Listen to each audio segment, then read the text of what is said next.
Gaming के बारे में, वो इस सारी चीज़ों से दूर है। वो कह रहे हैं आग लेके चाहे बस्ती में, भाई तुम्हारा मस्ती में, डिस्टेंस में अपने आप को बिल्कुल मेंटेन करते हुए और दूरी बना करके बैठे हुए। इस दौरान team Bigetron bye vitality, hit list लगी हुई है उनके ऊपर, लगातार उनको हंट करने का प्रयास है। इट्स वेरी क्लियर कि उनकी पोजीशन अभी भी काफी अच्छी है, पर देखिए ये ड्रोन व्यू बताते हुए कि परिस्थिति क्या होने वाली है। पी स्पोर्ट्स बहुत अच्छे डिस्टेंस मेंटेन कर रही है, पर एक और चीज मैं आपको बताना चाहूंगा इस दौरान, जितने दर्शक है ध्यान दीजिए, जब टीम आई के ऊपर नॉक आया था, बट वो पुश नहीं कर सकते इस समय पे। मिड रेंज नॉक्स जब तक आपको ओपन में ना मिले तब तक वो यूजलेस है, बिकॉज रिवाइवल हो जाएगा। आप अगर ओपन में जाएंगे रिवाइवल को रोकने के लिए, प्लेयर को कंफर्म करने के लिए, तो प्रॉब्ली आपके ऊपर डिस्टेंस से कोई और टीम शॉट्स लेने वाली है।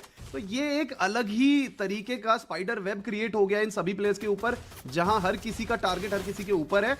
तो सोच समझ के अब यहां पे बढ़ना पड़ेगा। लेकिन GOW देखिए, गॉड ऑफ वुल्फ आगे बढ़ते हुए मेटा निंजा के प्लेयर सामने की तरफ वेल्टस का प्रयोग किया जा रहा है। Now this is the moment. GOW को अब इनके पास कोई और विकल्प नहीं है, इनको पुश ही करना पड़ेगा।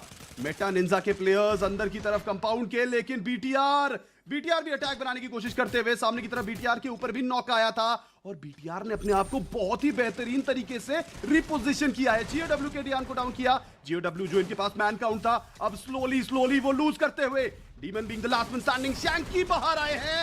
This is a bad news.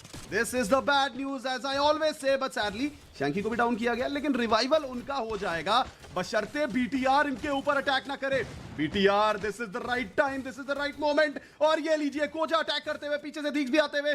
सिबैंक की पोजीशन मिड रेंज इन्होंने मेंटेन किया हुआ है, पीछे से कवर फायर देना चाहते हैं। Meta Ninja somehow they fallen back into the compound, लेकिन यहां से कंपाउंड में किस प्रकार बच पाएंगे? कुछ थ्रोएबल्स का इस्तेमाल करें तो फिर यहां पे फायदा हो सकता है BTR को। और ये लीजिए दीक्स डाउन हुए। Meta ninja they were all set, they were ready inside, लेकिन इनके पास मैन काउंट नहीं है। And this is what I was talking about. BTR by vitality पिछले मुकाबले में बूया मिस किया था, लेकिन पहला पायदान मिस नहीं किया। इस बार पहला पायदान भी लेंगे और शायद बूया भी लेके जाएंगे। बट अब देखते हैं क्या आईकू टोटल गेमिंग तैयार है। आयुष को गिराया और अभी के लिए आयुष रिवाइवल के लिए इंतजार करते हुए, बट सैडली पी स्पोर्ट्स मौका नहीं देंगे। पी स्पोर्ट्स आके बढ़ते हुए दिलीट को भी डाउन किया। आईकू TG माफिया आखिरी खिलाड़ी बचे हुए हैं। नोलन अब आगे बढ़ते हुए, LBT नोलन दोनों के दोनों इंतजार कर रहे हैं। और ये लीजिए रिप्टाइड रिदम का भी प्रयोग किया। पी स्पोर्ट्स आईकू TG को एलिमिनेट करती हुए। Now we are into the final circle. आखिरी 3 टीम्स, और आप please do the honours. 3 teams 12 खिलाड़ी, अभी भी सभी टीम्स के अंदर सभी खिलाड़ी सरवाइव करेंगे। सीबैंक की अगर हम चर्चा करें, उनके ऊपर कुछ शॉट्स आएंगे। BTR इसे कहते हैं परफेक्ट बाउंस बैक। जिस तरीके से आखिरी खिलाड़ी सरवाइव कर रहा था, वहां से लग नहीं रहा था कि ये पूरी टीम खड़ी होगी, पर ये टीम वापस से खड़ी होती है। इसके बाद टीम मेटा निंजा हो या फिर हर दूसरी टीम को परेशान करा है। 16 एलिमिनेशन अकाउंट में आ चुके हैं। टीम बिगेट्रॉन बाय विटालिटी रुकने का नाम नहीं ले रही है। विटालिटी आगे बढ़ते हुए, ऑफ कोर्स हीलिंग यूवीज का प्रयोग करा जा रहा है। DRS के साथ ये कड़ा मुकाबला। DRS के ऊपर लगातार चोटिल करते हुए खिलाड़ी, यहां पे DRS के खिलाड़ी को रिवाइवल मिलेगा।